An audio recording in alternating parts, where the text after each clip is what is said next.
La Biblia nunca dijo que eran tres. Tampoco dijo que eran reyes, ni que cabalgaban sobre camellos lujosos.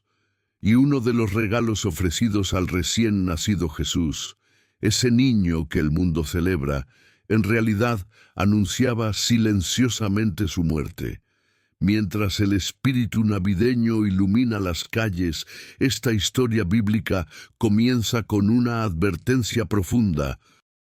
Una estrella que se movía de una manera que desafiaba toda lógica conocida, una travesía imposible a través de desiertos interminables y presentes que no solo rendían homenaje, sino que llevaban un mensaje oculto, un presagio del destino final de aquel niño. No eran sacerdotes del templo de Jerusalén, no eran profetas que habitaban en el desierto. Eran hombres del Oriente, probablemente de la antigua Persia o Babilonia, expertos en descifrar los patrones y las señales en el cielo nocturno, dedicados a la astrología y la sabiduría ancestral. Guiados por una luz que parecía invisible para el resto del mundo, abandonaron todo lo que conocían siguiendo una promesa invisible y abstracta. Y al final de ese camino no encontraron un palacio real lleno de pomposidad y poder terrenal, solo a un niño humilde. Y aún así, con toda su sabiduría y conocimiento, se arrodillaron en un acto de devoción pura y profunda. El Evangelio de Mateo, en su capítulo 2, los llama simplemente magos del Oriente, sabios extranjeros, ajenos por completo al sistema religioso judío de la época, pero con una búsqueda interior que superaba las barreras geográficas y culturales. Su identidad, envuelta en misterio y magnificencia por siglos de tradición cristiana, fue despojada por el mismo relato bíblico de coronas y nombres específicos. La tradición les otorgó el número de 3, basándose únicamente en la cantidad de regalos que ofrecieron, y con el tiempo la necesidad de honrar su viaje los elevó al título de reyes. Sin embargo, su verdadero poder residía en su capacidad para la observación y, más importante aún, para la obediencia radical. Ellos habían visto una señal. Podría haber sido una conjunción astronómica, una supernova o quizás un fenómeno puramente sobrenatural, pero sea cual fuese su origen, para estos hombres de ciencia y fe significó una verdad ineludible. Había nacido un nuevo rey, un soberano cósmico, cuyo advenimiento alteraría el orden establecido. Y esa verdad exigía una respuesta inmediata. Por eso, si esta historia te toca el alma y resuena con ese llamado que te exige dejar lo cómodo por lo invisible, te invitamos a que te suscribas y le des me gusta para que más personas descubran la verdad detrás de esta asombrosa peregrinación. Esta estrella que la tradición ha romantizado y simplificado no fue una simple decoración celestial, sino un signo ambiguo, una interrupción divina que rompió la rutina de los sabios y desafió su entendimiento académico y espiritual. Dejaron atrás la comodidad de sus observatorios, sus bibliotecas llenas de pergaminos y la seguridad de sus altos cargos para embarcarse en una travesía que, en términos logísticos de la época, era una locura monumental, pues implicaba un riesgo existencial y financiero. No era un viaje de placer, sino una peregrinación llena de peligros, donde cada día presentaba riesgos de bandidos, de condiciones climáticas extremas y de la vasta soledad del desierto. Tuvieron que organizar una caravana compleja, asegurar provisiones para meses y planificar una ruta de miles de kilómetros, sabiendo que su destino final era incierto y que el objeto de su búsqueda era desconocido. Esta fe silenciosa se manifestó en la acción, en la decisión de sacrificar el confort por la esperanza de ver con sus propios ojos aquello que sus cálculos y su espíritu les habían prometido. El viaje fue largo, probablemente requiriendo meses de esfuerzo continuo, una prueba constante de paciencia y resistencia que desmoronaba día tras día cualquier rastro de orgullo que pudieran haber tenido por su conocimiento. Piensa en el peso de esa decisión, dejar todo lo conocido por un destino que solo existía en una profecía estelar, guiados únicamente por la certeza interior. La travesía misma se convirtió en un acto de adoración, un sacrificio viviente, con cada paso afirmando su compromiso. Mientras cruzaban montañas escarpadas y llanuras áridas, su determinación contrastaba dramáticamente con el ambiente de desinterés general que encontrarían al llegar a la región de Judea. Su búsqueda era pura y desinteresada, motivada por el respeto hacia la majestuosidad de lo divino. Estos magos, que representaban lo mejor de la sabiduría oriental, estaban dispuestos a humillarse ante un rey que ni siquiera conocían, basándose únicamente en la promesa que la creación había gritado en su lenguaje, el de los astros. No buscaban poder ni riqueza terrenal, sino la verdad encarnada, el verdadero soberano. Finalmente, su persistencia los condujo al centro del poder político y religioso, un lugar que, irónicamente, no reconocía la verdad que ellos venían a proclamar. Su primer error, un error de ingenuidad comprensible para extranjeros, fue asumir que el rey de los judíos habría nacido en el lugar donde residía el poder terrenal, Jerusalén. La capital, con sus muros imponentes y el templo majestuoso, parecía el escenario lógico para tal evento, y fue allí donde irrumpieron, creando una conmoción inmediata. El contraste entre la espiritualidad profunda y silenciosa de su búsqueda y la turbulencia política que estaban a punto de desatar no podría haber sido más dramático. Habían viajado miles de kilómetros en secreto, solo para, al llegar, anunciar a voz en cuello a todo el que quisiera escuchar: ¿dónde está el que ha nacido rey de los judíos? Porque su estrella hemos visto en el oriente y venimos a adorarle.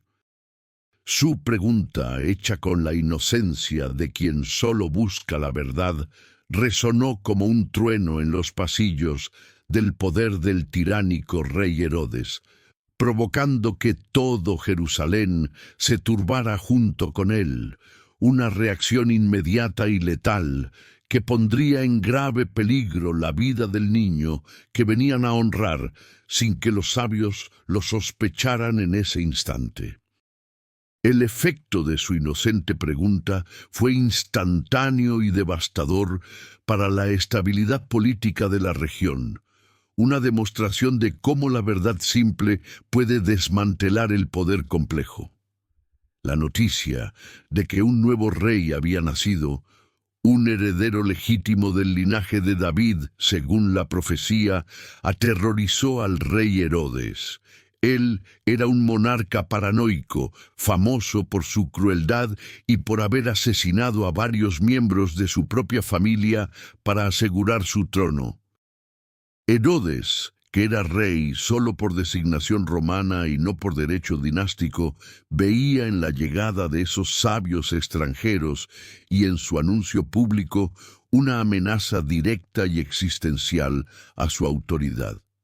El Evangelio dice que él y toda Jerusalén se turbaron, lo que significa que el miedo de Herodes se propagó rápidamente a través de la capital, que estaba siempre atenta a las conspiraciones.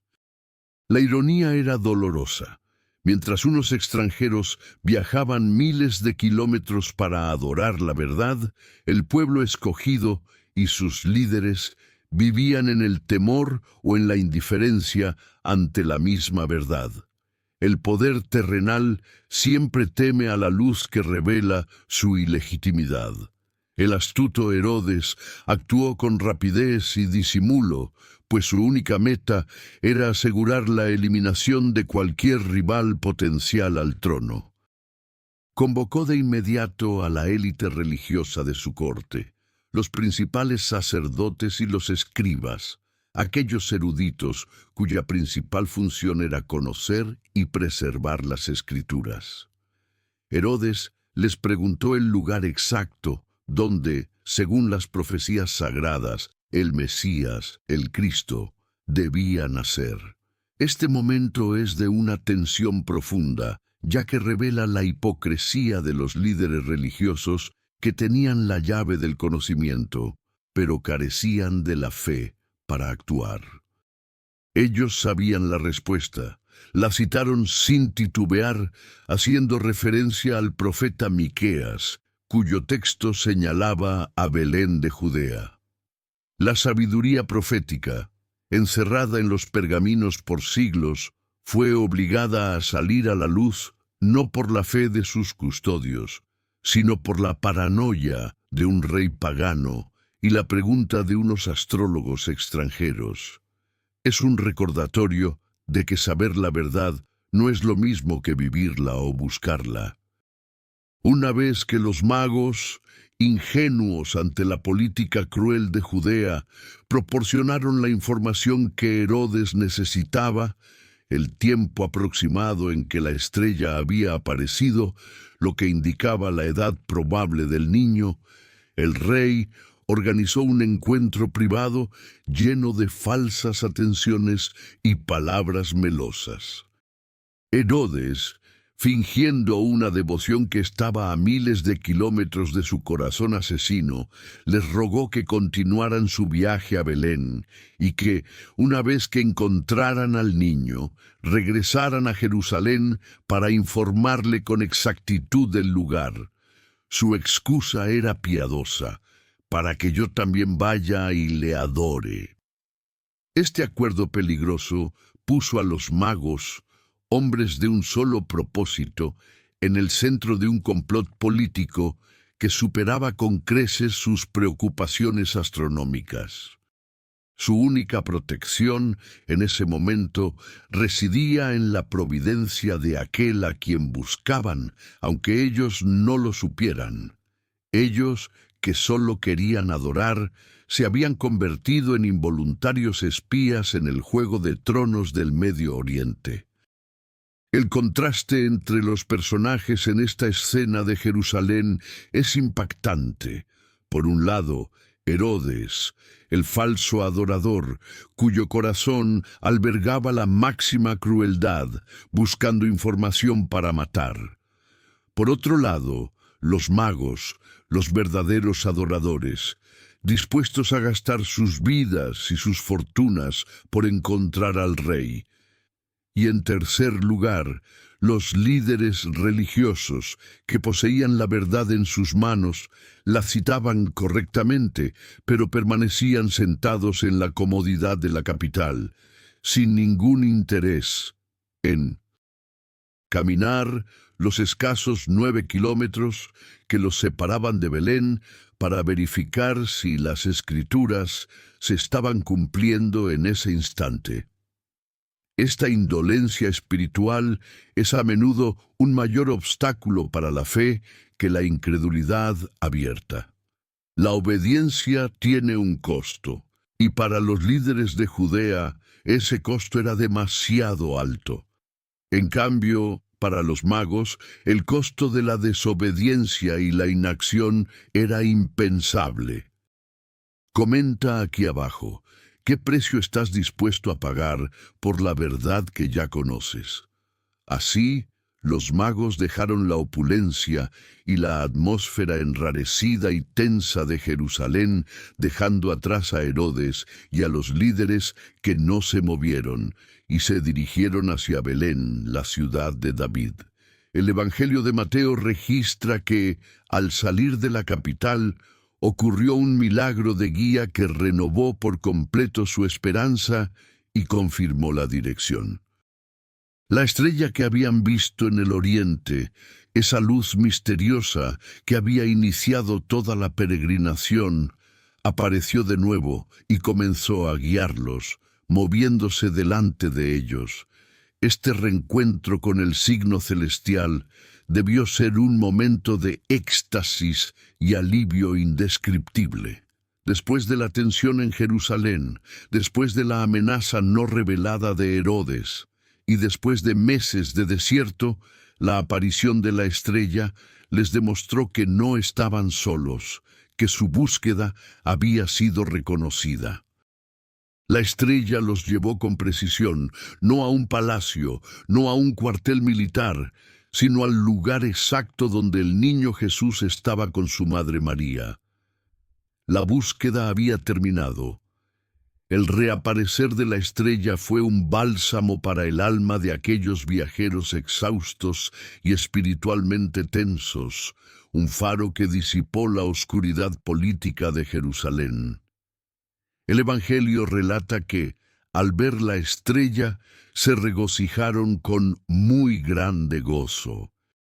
Era la confirmación tangible de que el cielo respaldaba su misión, y que la promesa que los había sacado de su tierra era real. La estrella los guió hasta que se detuvo, señalando con exactitud el lugar. Es importante notar la precisión del texto de Mateo. Los magos no encontraron a Jesús en un pesebre o un establo, sino en una casa. Esto sugiere que había transcurrido tiempo desde el nacimiento.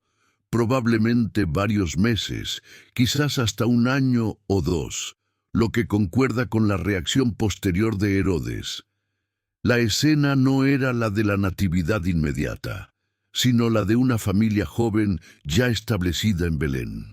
Imagina la expectativa que debió embargar a los sabios al desmontar de sus caravanas.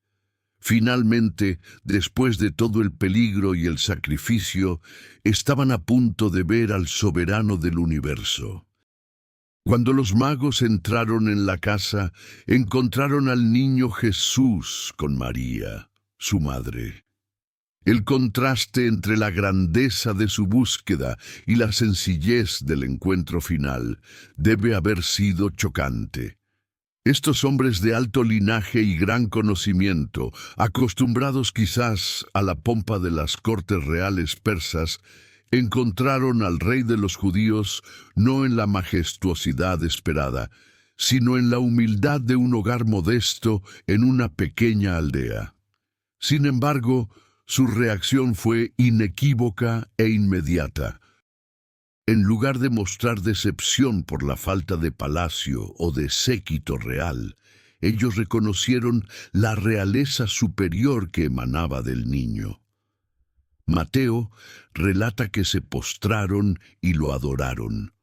Postrarse, en ese contexto, era el gesto más profundo de respeto y sumisión que se podía ofrecer a un monarca, un reconocimiento de soberanía que superaba todo poder terrenal. Su adoración no dependió de la circunstancia o la riqueza del lugar, sino de la verdad intrínseca que la estrella les había revelado. Una vez que completaron el acto de adoración, que era el objetivo principal de su peregrinación, los magos abrieron sus tesoros para ofrecer los regalos que habían traído consigo desde tierras lejanas. Estos no eran regalos cualquiera, ni simplemente ofrendas lujosas. El oro, el incienso y la mirra constituían el núcleo simbólico y profético de toda la historia, un presagio sutil que anunciaba el destino completo de aquel niño, no solo su nacimiento. Habían traído consigo lo más valioso de su civilización, para honrar al rey de un modo que trascendía la simple celebración, porque estos presentes hablaban el lenguaje de la teología y el sacrificio. El silencio de la casa debió haberse llenado con el aroma de las especias preciosas y el brillo del metal, mientras se desarrollaba una escena donde la sabiduría humana se inclinaba ante la verdad divina. Comenta: el verdadero rey no necesita riquezas, necesita nuestra adoración. El primer regalo fue el oro, el metal precioso universalmente asociado con la realeza y la soberanía. Al ofrecer oro, los magos estaban confirmando el título de Jesús como rey, el soberano del linaje de David y el monarca profetizado. Este acto no solo lo reconocía como un líder, sino como alguien cuyo reino era perpetuo y de majestad inmutable, un rey que no dependía del permiso de Herodes o de Roma. El oro simbolizaba la dignidad terrenal de Cristo, su posición como el Rey de Reyes. El segundo regalo fue el incienso. Esta resina aromática se quemaba exclusivamente en los templos durante las ofrendas y era reservada para la adoración a la divinidad.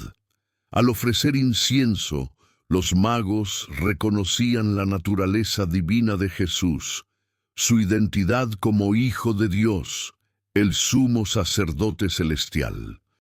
El incienso elevaba la escena de una mera visita a un potentado, a un acto de comunión con lo sagrado, un reconocimiento de que el niño no era solo un rey humano, sino Dios manifestado en carne. Pero es el tercer regalo, la mirra, el que lleva la carga profética más inquietante y sombría y el que le da a esta narrativa un tono de advertencia. La mirra era una especia costosa, utilizada principalmente para la unción de sacerdotes, pero más comúnmente para el embalsamamiento de los muertos. Era un aceite funerario.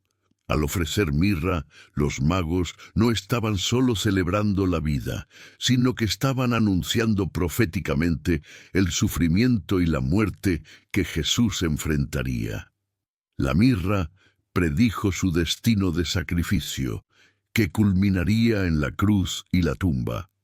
Este regalo colocaba una sombra de inmolación sobre el pesebre, recordándonos que el propósito de ese Rey divino no era simplemente reinar desde un trono de oro, sino morir para la redención de la humanidad. Por lo tanto, los regalos no eran una simple colección de lujos, sino una declaración teológica completa. Jesús es Rey, es Dios, y es el Redentor sufriente. Este conjunto de ofrendas anticipaba la plenitud de su ministerio terrenal, desde la realeza hasta el sepulcro.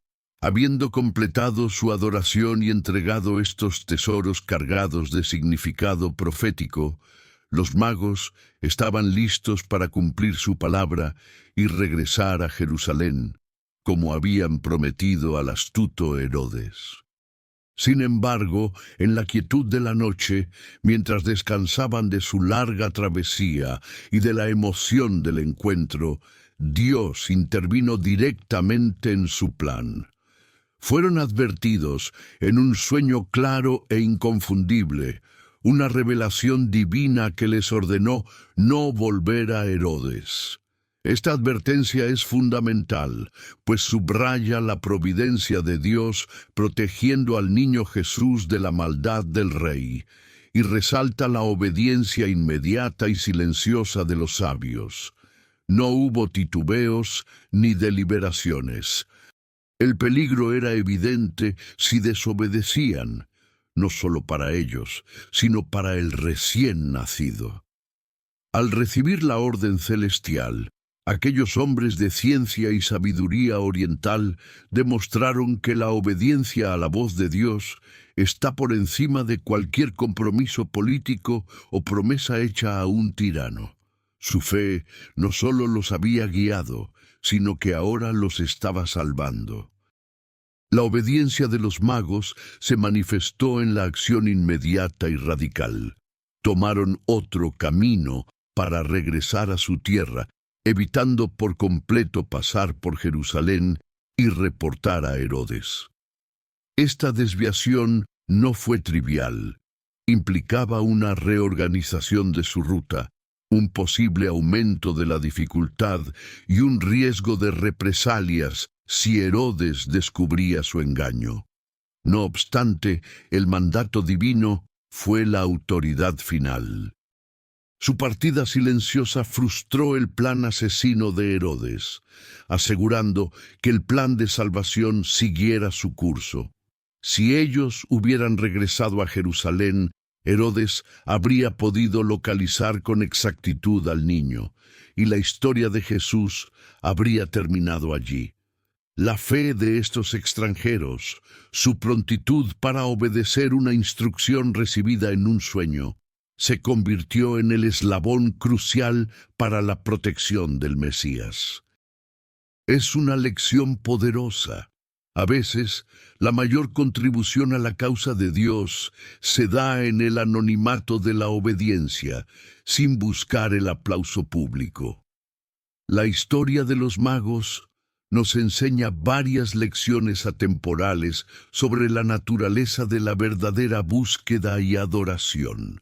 Primero, nos muestra que la sed de lo divino no está limitada por fronteras geográficas o sistemas religiosos establecidos.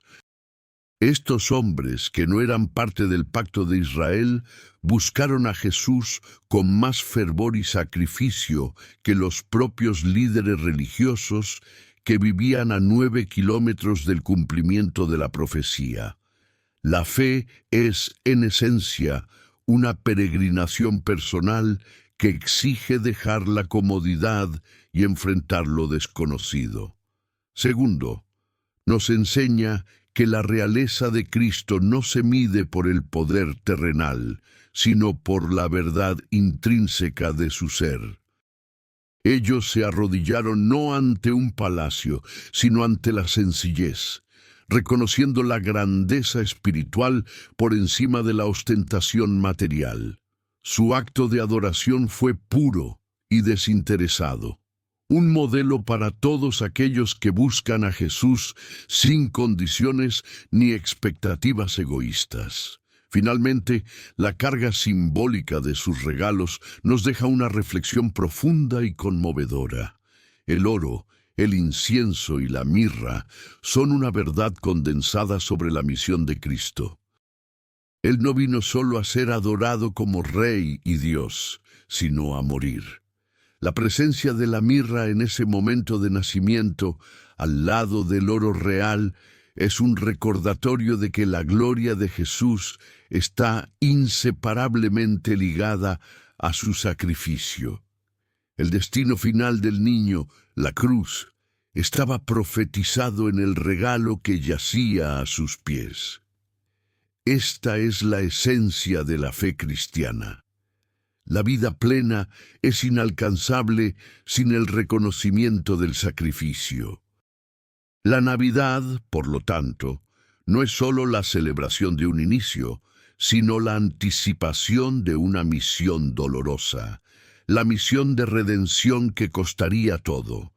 Estos sabios orientales comprendieron instintivamente que adorar a Jesús significa reconocer su soberanía, su divinidad y su destino sufriente. Esta historia es una verdad confirmada por las Escrituras, que nos recuerda el costo de la obediencia y el profundo significado de la adoración que no teme a la sencillez. Los magos lo arriesgaron todo por una luz en el cielo, y esa búsqueda les trajo la revelación completa del Rey, Dios y Redentor. ¿Qué estás dispuesto a dejar hoy para seguir la estrella que Dios ha puesto en tu vida. Si esta narrativa te ha inspirado a buscar al verdadero Rey, más allá de las tradiciones y las apariencias, te invito a que te suscribas a nuestro canal y compartas esta verdad con alguien que necesite escuchar el presagio de la mirra. Gracias por acompañarnos en esta profunda reflexión sobre el nacimiento que anunció la muerte.